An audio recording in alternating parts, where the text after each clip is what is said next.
Meus queridos irmãos e irmãs, desejo a todos uma ótima noite. E de fato o Senhor tem nos dado uma ótima noite, porque na noite de hoje nós tivemos uma mistura de tristeza com edificação. Nós lemos com o Kaique que o apóstolo Paulo chorava todos os dias, pregando e aconselhando. E este momento onde a igreja toda reconhece o seu pecado, reconhece a sua falha, irmãos, é muito importante. Nós devemos ter essa mistura de tristeza com alegria todos os domingos, até mesmo por pecados menores do que as ofertas. Então é um motivo ainda mais do Senhor nos alegrar, de nós nos alegrarmos em Deus, porque esse arrependimento, essa tristeza, ela é essencial, ela é uma graça de Deus para nós, e sem ela não há igreja. Sem ela nós seríamos meros hipócritas fariseus. Amém? Irmãos, o texto desta noite é Hebreus capítulo 13, peço que vocês já vão abrindo lá. E algumas semanas atrás eu brinquei com o nosso pastor Kaique, que eu gostaria que outro irmão da nossa igreja, que não nós dois, pregasse esse texto. Porque é um texto realmente difícil, é extremamente simples, mas a sua simplicidade é extremamente difícil, é quase um tiro no pé, né, Kaique? Existem milhares de maneiras de pregá-lo de forma errada, de interpretá-lo de forma errada. Existem mais maneiras ainda de você interpretar de forma correta e ainda assim transmitir para a igreja de forma errada. Por isso nós carecemos da graça de Deus ainda mais esta noite. Ano passado, irmãos, nós pregamos toda a carta de Paulo aos Romanos, que é uma das cartas mais difíceis de toda a Bíblia, e como eu e Kaique somos muito espertos, só que não, nós decidimos pregar Hebreus, que é igualmente difícil, só faltava no que vem a gente pregar Apocalipse, né, Kaique? Aí acabava com a gente de vez. Mas, irmãos, nós vimos que Hebreus, ao longo de todo esse ano de 2018 que o Senhor nos deu, é extremamente difícil algumas passagens. Nós vimos, por exemplo, que Jesus é maior que os anjos no capítulo 1 e 2, não só porque Ele é Deus, mas também porque Ele é homem, e como homem Ele rege a nova criação, e por isso Ele é maior que os anjos. Nós vimos no capítulo 3 e no capítulo 4, por exemplo, a questão do descanso. Nós tratamos a questão do sábado, como um cristão se relaciona com o sábado, como Cristo Jesus é o nosso descanso eterno e salvador. E extremamente difícil essa questão. Capítulo 5 ao 7, por exemplo, nós vimos que Jesus é maior que Melquisedeque. E toda a igreja aprendeu quem é Melquisedeque, qual é a sua relação com Jesus Cristo e como ele é essencial em toda a trama da narrativa bíblica para os ofícios de rei e sacerdote do nosso Senhor e Salvador. Nós vimos a relação da antiga aliança com a nova aliança, que é um dos temas mais difíceis da teologia ao longo da história da igreja. Nós vimos temas dificílimos, não é mesmo, esse ano, e o Senhor nos deu graça para transmitir com fidelidade e com simplicidade esses temas. Mas, irmãos, o texto de hoje, basicamente, ele diz: igrejas se submetam aos seus pastores. E nenhum pastor que se preze, que tenha a graça de Deus, diria isso de forma autoritária, ou com algum autoritarismo, ou com alguma falta de autoridade específico. E esse texto, como eu disse, é extremamente simples, irmãos, não é tão difícil quanto as doutrinas que nós vimos, mas a prática dele, transmitir a verdade desse texto para nós, vai ser um grande desafio. Por isso eu peço que vocês estejam já em oração por nós. Hebreus capítulo 13, iremos ler do verso 7 ao 9, depois nós iremos pular para o verso 17 ao 19, que são os dois textos que falam exatamente a mesma coisa.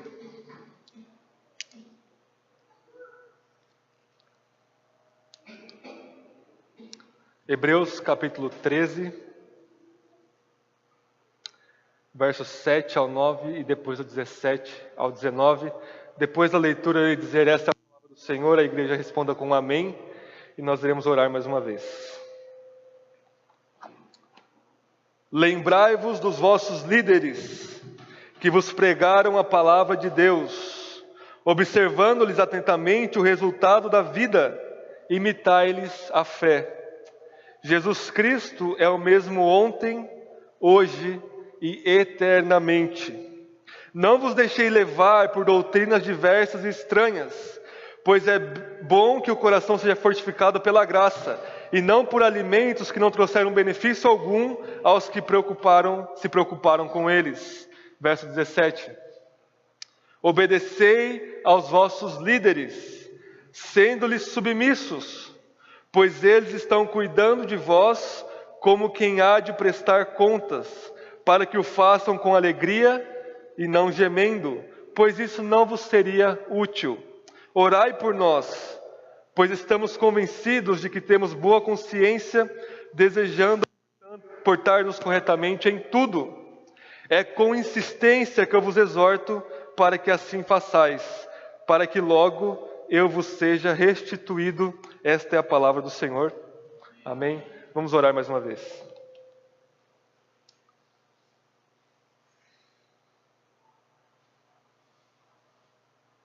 Senhor, todos os tipos de abusos têm sido cometidos, ó Deus, contra esta verdade da sua palavra ao longo da história, que é a relação, ó Deus, da sua igreja com os líderes que o Senhor levantou entre ela, que é a relação, ó Deus, de todo o seu povo, líderes e membros, ó Deus, com o próprio Senhor Jesus. E, ó Deus, nós nos colocamos diante de Ti, não como uma igreja privilegiada, melhor do que as outras, mas pelo contrário, ó Deus, reconhecemos que somos a pior. Reconhecemos, ó Deus, que somos os mais fracos. Reconhecemos, ó Deus, que somos os piores pecadores, a menor dentre todas as igrejas. Por isso nós carecemos muito mais, ó Deus, da sua graça. Nós carecemos que o Senhor derrame abundantemente a sua graça e o seu poder através do seu Espírito. Nos conceda, ó Deus, uma renovação do nosso entendimento de acordo com a sua palavra. Direcione, ó Espírito, os nossos corações e guie as nossas emoções até Jesus Cristo. Que a intenção do nosso coração esteja toda direcionada, ó Deus, religiosamente, da maneira correta ao Senhor. Que o Senhor derrube os nossos ídolos. Que o Senhor nos livre dos extremismos. Que o Senhor nos guie pelo caminho da justiça, que é a sua sagrada e santíssima, suficiente e poderosa palavra. Senhor, não nos abandone a nós mesmos. Conceda-nos graça. Conceda-nos arrependimento. Conceda-nos fé. Conceda-nos, ó Deus, um viver justo diante de Ti. Não para que nós nos vangloriemos, ó Deus, de alguma justiça praticada, mas para que o Senhor receba a glória devido ao Seu nome na igreja, que o Senhor resgatou com o Seu próprio sangue, nosso Deus Jesus Cristo. É em Teu nome, nosso Senhor, nosso Yahvé, nosso tudo, que nós oramos. Amém e amém. Irmãos, quando nós estamos lidando com o tema da autoridade, nós podemos notar um padrão em toda a história da humanidade em relação a isso. E o padrão é basicamente o seguinte: a autoridade, por causa do pecado do nosso coração, do pecado da humanidade, nós distorcemos a criação de Deus, e a autoridade como parte dessa criação é distorcida nesse processo. Então nós temos um movimento, irmãos, de um extremo para o outro, em toda a história da humanidade. Nós temos um movimento de um autoritarismo extremo de certas pessoas, instituições ou grupos de pessoas, e quando seus subordinados percebem essa opressão autoritária que os seus líderes exercem sobre eles, o outro extremo é uma anarquia ou é uma rejeição total de toda e qualquer autoridade que Deus instituiu em sua criação. Deixe-me citar apenas 3 exemplos na história para ficar bem claro para nós. O primeiro é o povo de Israel, irmãos. O povo de Israel padeceu 4 séculos debaixo do poder opressivo do Egito. O faraó do Egito tratava os israelitas da pior forma possível. Eles os escravizaram brutalmente, por assim dizer. E quando Deus levanta o seu servo Moisés para libertar o seu povo, o povo começa a reclamar de Moisés durante todo o tempo da sua peregrinação. Não é verdade? Todo o texto da peregrinação de Israel no Egito, nós temos Moisés, que não era um líder opressivo, não era um líder autoritário, era o homem mais manso do mundo naquela época, que Deus deu como líder para o seu povo. Israel rejeitava, Israel reclamava com o Senhor, reclamava com Moisés, reclamava de tudo. Então nós adentramos, irmãos, no clímax dessa anarquia, que é o livro de Juízes. E a frase mais repetida no livro de Juízes é: não havia rei em Israel naqueles dias, por isso cada um fazia o que era reto aos seus próprios olhos. Anarquia total. Então Israel passa, durante toda a sua história, do extremismo de uma opressão autoritária que precisava segurar com rédeas duras aquele povo obstinado, e quando eles se viam livres dessa opressão, eles se autoproclamavam deuses sobre a terra, se autoproclamavam anárquicos em relação à autoridade. Este é o primeiro exemplo, irmãos. na Bíblia. Um outro exemplo na história, irmãos, a própria igreja cristã caiu nesse erro.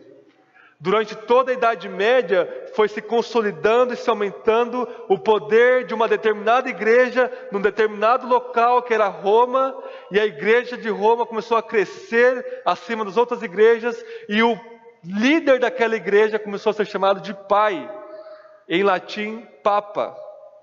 E o papa começou a querer, ou os papas começaram a querer cada vez mais e mais poder e autoridade, ao ponto de toda a vida da Idade Média, toda a vida daquela população, quer seja uma vida de pesquisa científica, quer seja uma vida política, quer seja vida econômica, quer seja vida de fé, precisava passar debaixo da autoridade de um homem só, o Papa de Roma.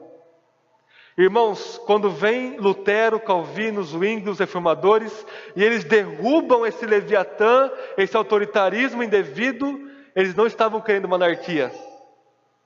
Qual que era o princípio da reforma, irmãos? Sola Scriptura. Eles não queriam uma não autoridade. Eles moveram a autoridade do Papa para as Escrituras Sagradas, ou seja, para o próprio Deus, que é rei sobre a igreja. Não os homens, mas Deus. Mas, irmãos, como tudo neste mundo, os pagãos sempre secularizam princípios cristãos. Sempre. Tudo que os pagãos têm em termos de doutrina, em termos de vivência, é secularização dos princípios bíblicos, porque é uma perversão pecaminosa da verdade de Deus. Então, irmãos, depois da reforma, as pessoas começaram a dizer, bom, se os reformadores derrubaram a doutrina do Papa, mas nós também não reconhecemos a doutrina das Escrituras, nós não temos autoridade sobre nós. E isso culmina na Revolução Francesa e na filosofia iluminista, que diziam: o indivíduo precisa ser absolutamente livre e autônomo. Nenhuma autoridade deve ser exercida sobre nós. Todos os pensadores dessa época, irmãos, séculos 17, 18, 19, todos diziam: nenhuma autoridade sobre nós. Nós somos a nossa própria autoridade. Era um eco longínquo do meu corpo, minhas regras, minha vida, minha autoridade. E o último exemplo, irmãos, eu quero trazer um pouco mais para os nossos dias. A partir desse extremo de anarquia da autoridade, quando a autoridade começa a ser retomada na igreja, os líderes pastores começaram a abusar dessa autoridade. Cria-se então, na história, um governo de igreja chamado de episcopado. E o movimento do episcopalismo basicamente vai dizer que cada igreja deve ter apenas um pastor.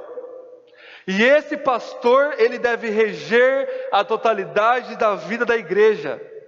Irmãos, esse modelo é o modelo majoritário na igreja brasileira. Esse modelo de autoridade ser concentrada em um só homem, ou em algumas igrejas em uma só mulher, em uma só pessoa, é uma deturpação do ensino bíblico, nós vamos ver por quê. E então, irmãos, como nenhum homem deve receber toda a autoridade em nenhuma área, começou-se a ter abusos de autoridade na igreja. O pastor manda e desmanda. A palavra do pastor é a autoridade final e suprema sobre os seus membros, sobre as suas ovelhas. O que aconteceu, irmãos? Criou-se o movimento dos desigrejados. O movimento dos desigrejados, que são pessoas que dizem: olha, nós somos cristãos, nós não aceitamos a autoridade desses bodes, desses lobos que estão regendo sobre nós de forma abusiva. Como nós não temos outra igreja bíblica para ir, nós vamos cultuar a Deus em casa, com a nossa esposa, os nossos filhos, nós não queremos autoridade nenhuma sobre nós. Mas, irmãos, isso só aconteceu por causa do abuso da igreja. Ninguém é desigrejado por dizer: agora vou estudar a doutrina da igreja em todo o Antigo e Novo Testamento. Depois de 1 ano, 2 anos, 3 anos de estudo, a ensina que nós devemos cultuar em casa. Ninguém faz isso, irmãos. Ninguém, porque a Bíblia não ensina isso. O movimento desigrejado surge devido a uma experiência traumática das pessoas na igreja. Então, a partir dessa experiência traumática, elas abandonam a igreja e então começam a achar a base bíblica fora de contexto para a sua doutrina nova. Vocês estão vendo? É igual ao ateísmo, irmãos. Ninguém começa a filosofar e dizer: Deus não existe. Não. A pessoa passa uma experiência traumática e diz, porque eu sofri, Deus não existe, então começa a pensar sobre isso. A teoria sempre vem depois da experiência, sempre. Vocês veem? Irmãos, não há um versículo sequer no Novo Testamento onde a palavra pastor está no singular. Exceto quando se refere a Jesus, o supremo pastor da igreja. Todas as referências, vocês notaram aí, verso 7, verso 17, todas as referências do Novo Testamento estão no plural, pastores. Uma igreja bíblica e saudável deve ter mais de um pastor. É por isso que na nossa igreja nós temos dois, eu e o Kaique. Não deve ter só eu, não deve ser só o Kaique é o meu pastor, eu sou o pastor dele, e vice-versa, eu pastorei a vida dele, ele pastoreia a minha vida, e nós vamos nos pastoreando e nós pastoreamos a igreja de Deus. Não há, irmãos, uma única referência ao governo episcopado na Bíblia. Não deve haver. É por isso que estamos sendo positivo em nossa cidade, a Igreja Batista Vida Nova, lá de Itaici. Quando o pastor Rony chega naquela igreja, só tinha ele de pastor, se eu não me engano. O que ele fez, irmãos? Imediatamente ele pegou um jovem daquela igreja, treinou aquele rapaz e ele já é ordenado ao ministério pastoral. Vocês veem? É algo momentâneo, não é algo paradigmático. E isso quebra, irmãos, qualquer autoritarismo indevido na igreja. E isso lança a igreja numa trajetória bíblica entre relação de autoridade dos líderes, submissão da igreja, e quando a autoridade não deve ser obedecida, nós vamos ver no texto bíblico. Amém? Esse é o modelo bíblico que eu gostaria de trazer como introdução para nós.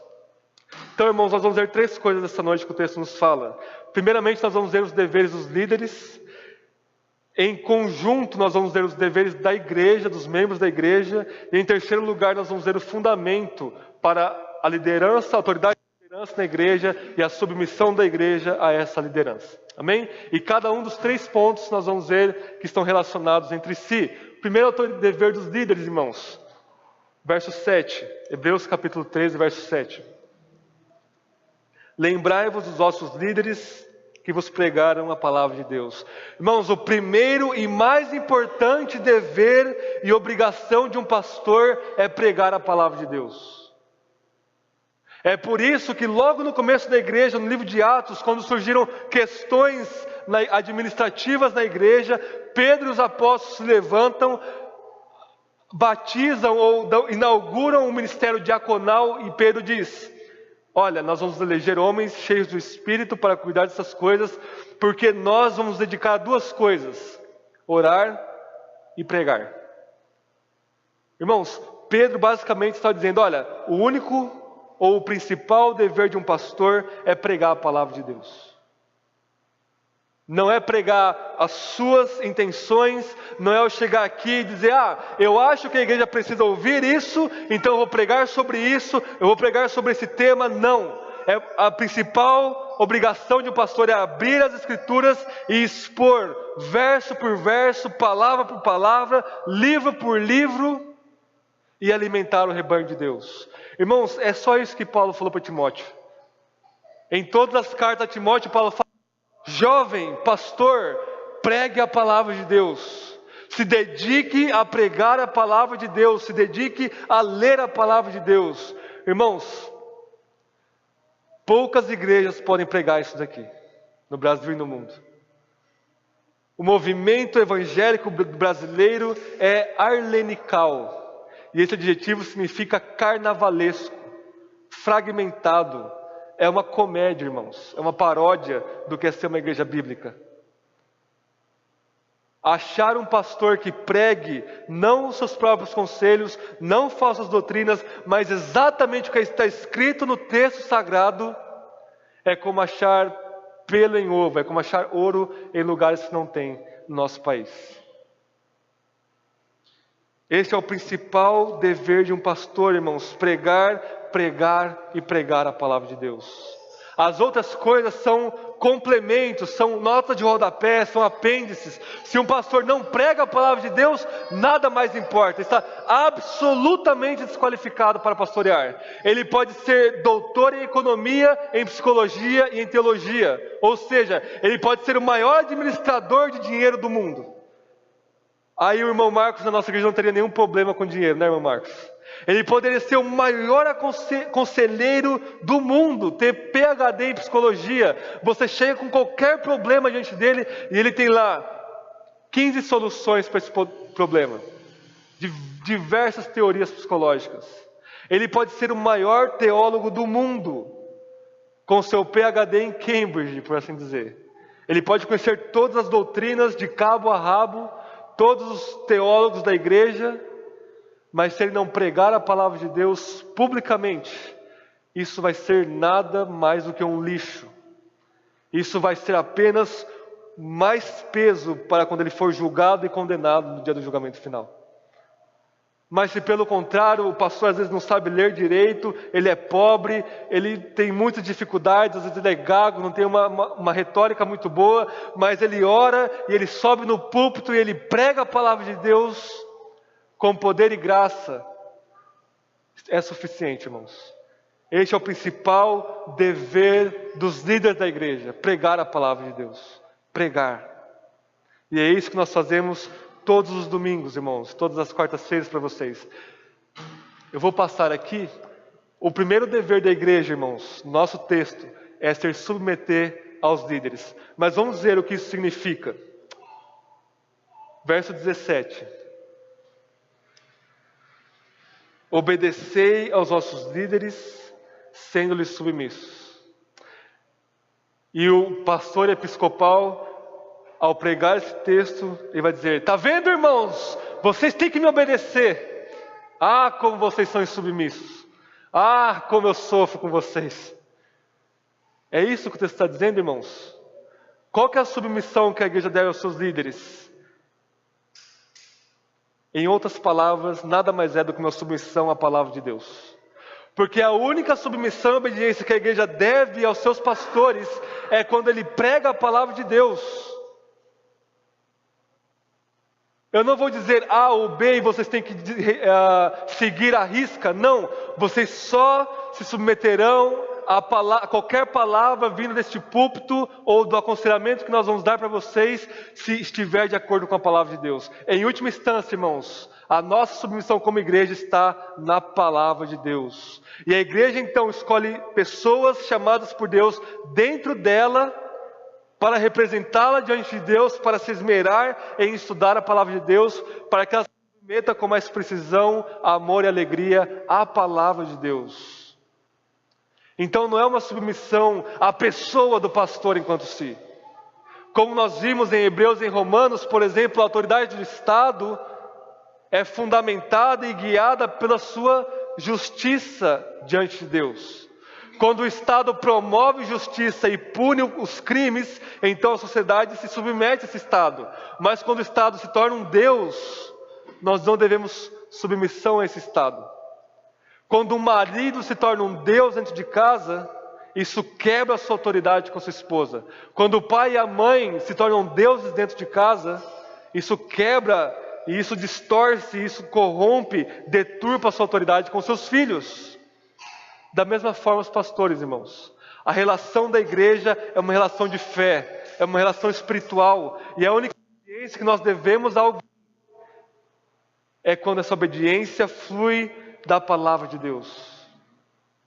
Por isso, quando eu digo, irmãos, contribuam na igreja, eu abro as escrituras, o Kaique abre a palavra de Deus, o Marcos abre a palavra de Deus, porque a Bíblia diz isso, isso, isso. Então nós, com toda a alegria e submissão, nos submetemos a isso. Quando eu digo, irmãos, se arrependam dos seus pecados, não vivem adultério, não vivem fornicação, não vivem idolatria ao seu dinheiro, não abuse da sua esposa, se submeta ao seu marido, está escrito aqui, ó, não é eu que estou falando. Então a igreja se submete. Mas se eu dizer, irmãs, não usem calças, porque eu não gosto. Isso é o que mais tem, né? Irmãos, usem terno e gravata, porque essa é a doutrina dessa igreja. Então todo irmão está lá. Ah, como eu sou religioso de terno e gravata. Irmãos, isso é uma brincadeira. Isso não pode ser levado a sério em hipótese alguma. A autoridade dos pastores vem de pregar a palavra de Deus, e a submissão da igreja vem de submissão à palavra de Deus e não à palavra dos pastores enquanto tais. Conseguiram entender a relação dos deveres da igreja com os seus pastores? O texto diz: submetam aos seus pastores, mas antes ele diz: pastores, preguem a palavra de Deus. Esta é a primeira relação entre igreja, membros e os seus líderes. Segundo, irmãos, o segundo dever dos líderes é viver a palavra de Deus. Verso 7. Lembrai-vos dos vossos líderes que vos pregaram a palavra de Deus, observando-lhes atentamente o resultado da vida, e imitai-lhes a fé. Irmãos, o texto está dizendo que o pastor, os líderes, eles precisam adornar o evangelho com a sua própria vida. Eu gostaria de abrir com vocês, voltem um pouco aí em 1 Timóteo, capítulo 3. Está um pouco antes de Hebreus, Filemão, Tito, 2 Timóteo, 1 Timóteo.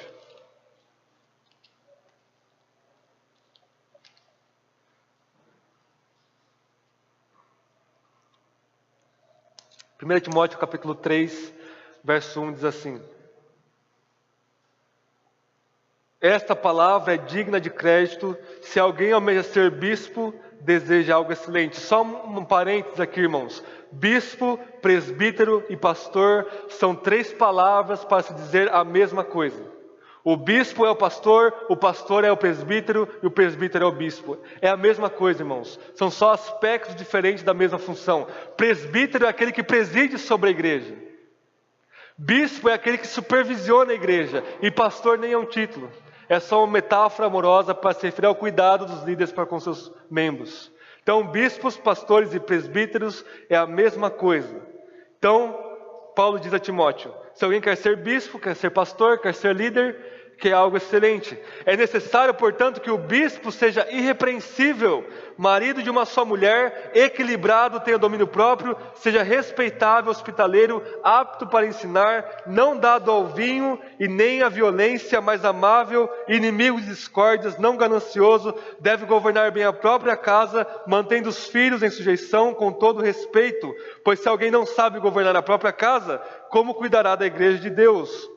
Não deve ser novo na fé, para que não se torne orgulhoso e venha cair na condenação do diabo. Irmãos, esses são os requisitos para ser um presbítero, mas deixa eu perguntar algo para vocês. Algum cristão pode não ser alguma coisa dessas coisas aqui? Vamos ler novamente. Será que um cristão, verso 2, pode ser repreensível? Paulo diz: não, todos os cristãos devem ser irrepreensíveis. Verso 2, marido de uma só mulher. Então quem não é pastor pode ter várias mulheres? De maneira nenhuma. Equilibrado, um cristão pode ser desequilibrado? Não. Um cristão pode ser não respeitável, não hospitaleiro, não apto para ensinar. Um cristão pode ser um bêbado dado ao vinho. Verso 3, um cristão pode ser violento, pode ser não amável, pode ser amigo das discórdias e ganancioso. Irmãos, não. Qual que é a única diferença então de um presbítero e um membro da igreja? Simplesmente o verso 6, maturidade. É por isso que ele precisa ser um exemplo para que os outros membros sigam o seu exemplo. É a única diferença, irmãos.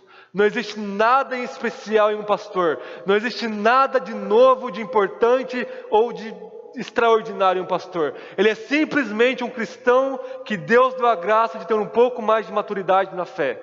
E às vezes membros são mais maduros do que esse pastor, mas ele não pode ser um novo na fé.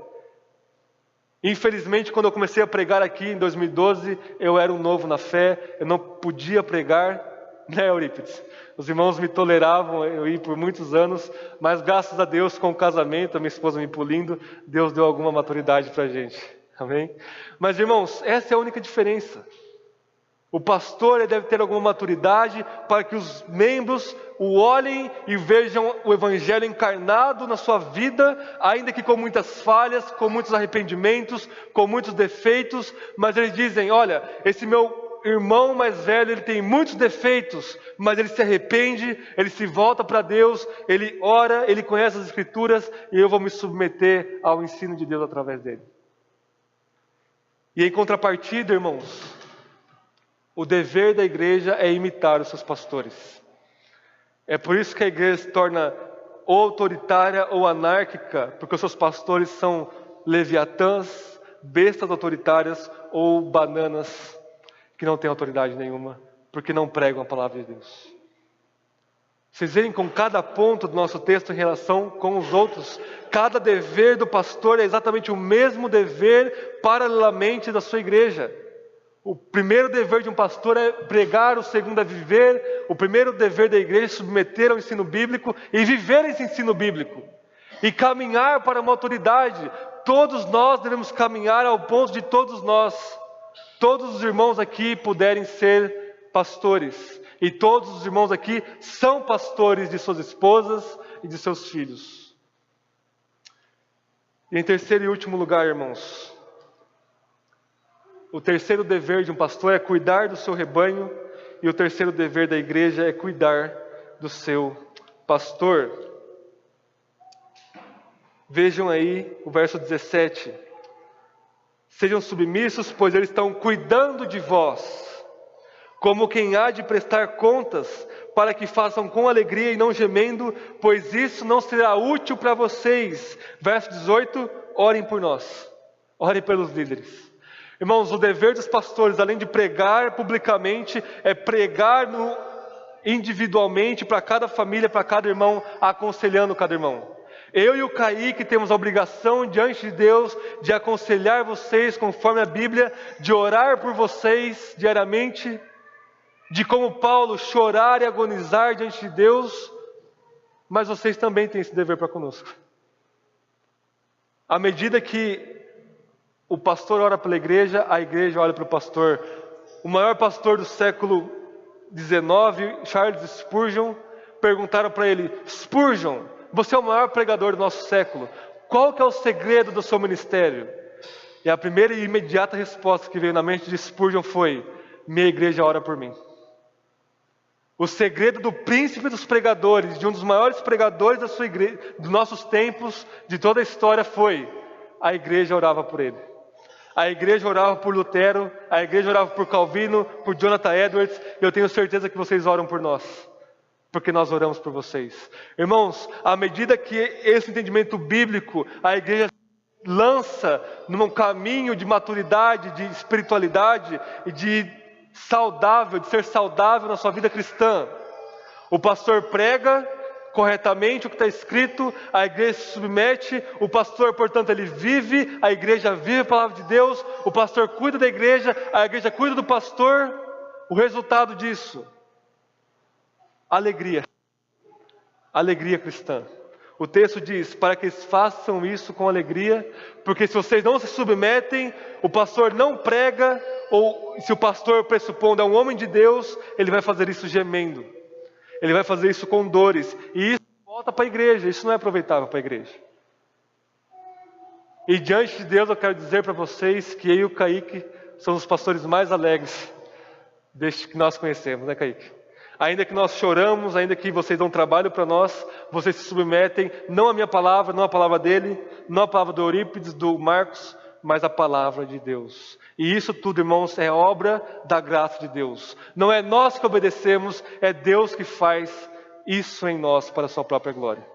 Por isso nós nos curvamos humildemente. E o resultado, irmãos, verso 9. Quando o pastor prega exatamente o que está escrito no texto bíblico, cuida da igreja e vive, a igreja em seu dever se submete, ela não vai cair em falsas doutrinas. Por que a igreja evangélica foi desviada por falsas doutrinas? Culpa dos púlpitos. E a culpa da igreja também. Portanto, vinculando com o primeiro dever da igreja, o primeiro dever é não cair em falsas doutrinas. E isso vem de nós, como bereanos, lermos a palavra de Deus, submetermos a palavra de Deus, e cada palavra que qualquer pregador que suba aqui falar, examinar para ver se está aqui o que está escrito. Eu gostaria de terminar esse sermão, irmãos, com o terceiro ponto. o fundamento para o discipulado na igreja. Porque discipulado, a relação entre liderança e autoridade da pregação e a igreja é uma relação de discipulado. É uma relação que nos leva à maturidade cristã, a glorificarmos a Deus com alegria em nossos corações. Qual que foi o único verso que nós não vimos, irmãos? Além do 19, que é uma conclusão. Verso 8, não é verdade? O que diz o verso 8? Jesus Cristo, Jesus, o Messias, é o mesmo ontem, hoje e eternamente. Irmãos, o texto grego, assim como o texto em português, não há nenhuma ligação sintática com o verso anterior ou com o verso posterior. Parece solto aqui, não parece? Ele está dizendo, se submetam aos líderes, lembram deles, porque estão pregando para vocês. Verso 9, não caiam em falsas doutrinas. Verso 8 no meio, Jesus Cristo é o mesmo ontem, hoje e eternamente. Não parece desconexo? Irmãos, esse texto é absolutamente distorcido em nossos meios. Os pastores tiram esse do contexto, porque parece que não tem contexto nenhum, e dizem o seguinte: Jesus Cristo curava ontem, e como Ele é o mesmo, Ele cura hoje e amanhã. Portanto, venham aqui quem estiver doente e Jesus vai curar. É isso que o texto está dizendo, irmãos? Não. Jesus Cristo multiplicou pães antes. Portanto, venham aqui que vocês vão ter as suas finanças multiplicadas. Já ouviram pregações assim? Jesus Cristo fez isso, isso, isso. Portanto, como Ele não muda, Hebreus 13:8, Ele vai fazer isso na sua vida. Ou quando não, você mesmo prega essas mentiras para você. Você diz, Jesus Cristo se manifestava para mim ontem, antigamente, de forma tão bela, de forma tão doce, de forma tão profunda, mas Ele não se manifesta para mim agora. Será que o texto bíblico está mentindo então? Será que Jesus muda então? Quem mudou foi você, não Jesus. Irmãos, vamos ver por que esse texto está inserido aqui.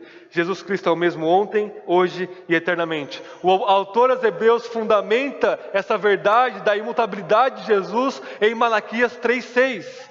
Em Malaquias 3:6, o próprio Deus diz ao profeta e ao seu povo o seguinte: eu, Yahvé, eu, o Senhor, não mudo. Por isso vocês, Israel, não são destruídos.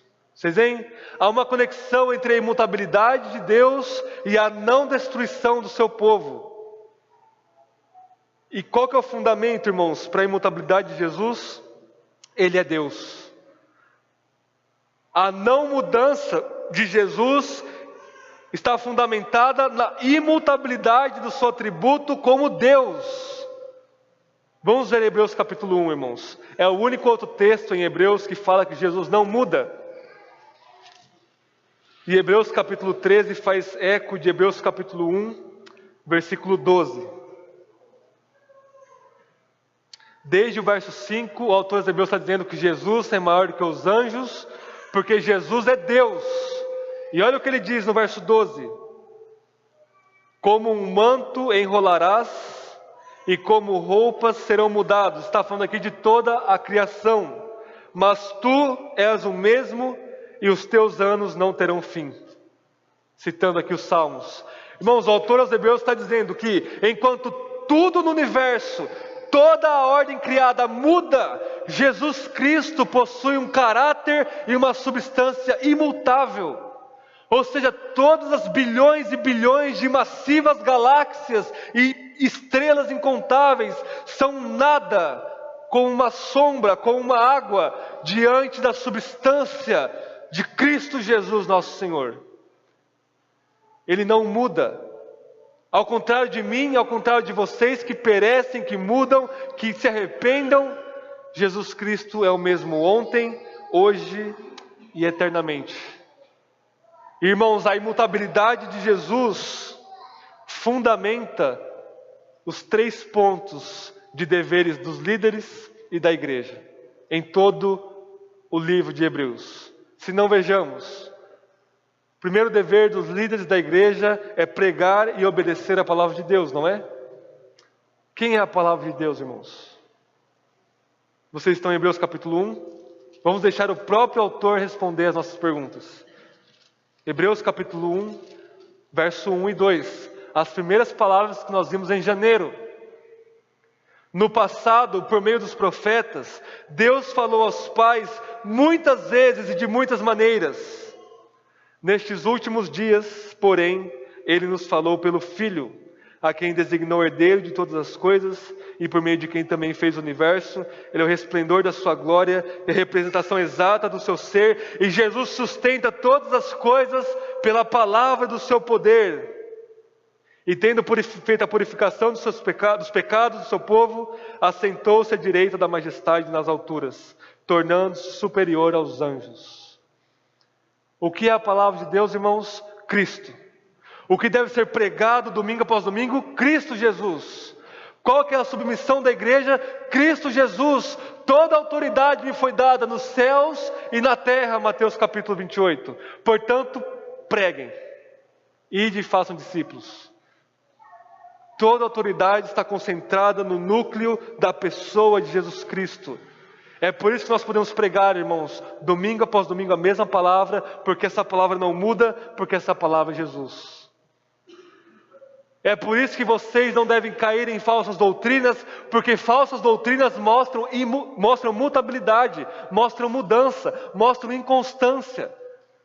Isso não é Jesus, isso é homem. Isso é pastores, isso são líderes, são igrejas. Jesus Cristo é o mesmo ontem, hoje e eternamente. Ele é o próprio conteúdo da palavra pregada e da palavra obedecida. Por isso que Hebreus, o autor colocou aqui, Jesus Cristo é o mesmo ontem, hoje e eternamente. E ele é o fundamento do segundo ponto, irmãos. Qual que é o segundo ponto? Os pastores devem viver a palavra de Deus, a igreja deve fazer o quê? Viver a palavra de Deus. O fundamento disso é imutabilidade do senhorio da igreja. Vamos ler Hebreus capítulo 12, que eu preguei alguns domingos atrás. Hebreus 12:1. Portanto também nós, rodeados de tão grande nuvem de testemunhas, depois de eliminar tudo que nos impede de prosseguir e o pecado que nos assedia, corramos com perseverança a corrida que nos está proposta. Em outras palavras, vivam a palavra de Deus. E qual que é o fundamento? Fixando os olhos em Jesus, o autor e consumador da nossa fé, o qual, por causa da alegria que lhe estava proposta, suportou a cruz, não fazendo caso da vergonha que sofreu, está assentado à direita do trono de Deus. Qual que é o fundamento de nós vivermos a palavra de Deus? Primeiro, Jesus Cristo fez isso em você. O poder do Cristo ressurreto através do Espírito faz você viver a palavra de Deus. E em segundo lugar, o próprio Jesus, que é Deus, se tornou homem e viveu a palavra de Deus para nós. Ele é o primeiro e o último que correu a corrida da fé. Ele é o autor e consumador da vida cristã.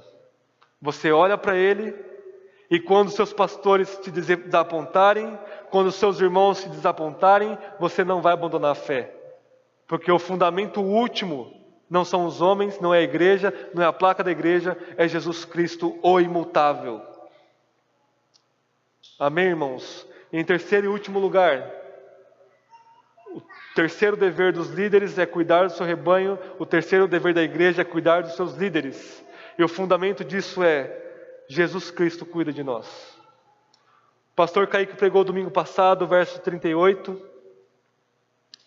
Hebreus capítulo 13, verso 5, que diz: nunca te deixarei, jamais te desampararei. Desse modo, com plena confiança, digamos: o Senhor é que nos ajuda, não temerei o que pode fazer o homem.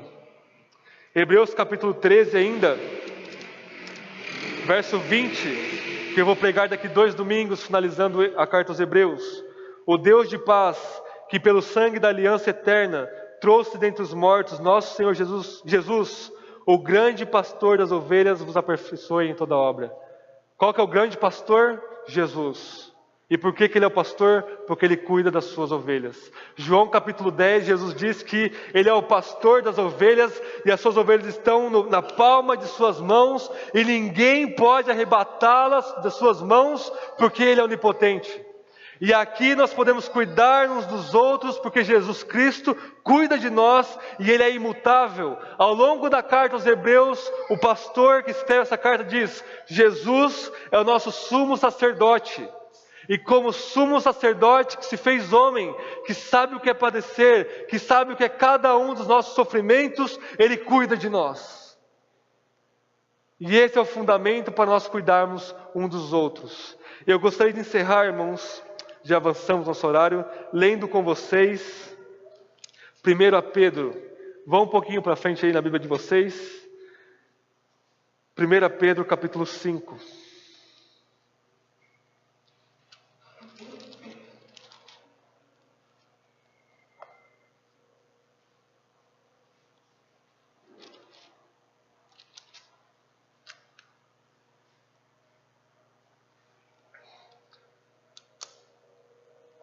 Eu nunca trago esboço comigo, mas eu pensei que o sermão de hoje duraria 20 minutos. E eu ainda tenho metade do conteúdo que eu tinha para falar para vocês. E nosso horário já se encerrou. Então nós iremos ler 1 Pedro capítulo 5. E com grande temor e meditação nós iremos encerrar este antepenúltimo sermão na carta aos Hebreus. 1 Pedro capítulo 5, verso 1. Portanto, suplico aos presbíteros, plural, que há entre vós, eu que sou presbítero com eles, o apóstolo Pedro dizendo, testemunha do sofrimento de Cristo e participante da glória que irá ser revelada. Pastoreai o rebanho de Deus que está entre vós, cuidando dele, não por obrigação, mas espontaneamente, segundo a vontade de Deus, nem por interesse em ganho ilícito, mas de boa vontade. Nem como dominadores, vejam o abuso do autoritarismo aqui, dos que vos foram confiados, mas servindo de exemplo ao rebanho. Quando o Supremo Pastor se manifestar, recebereis a imperecível coroa da glória. Glória ao nosso Senhor Jesus. Oremos.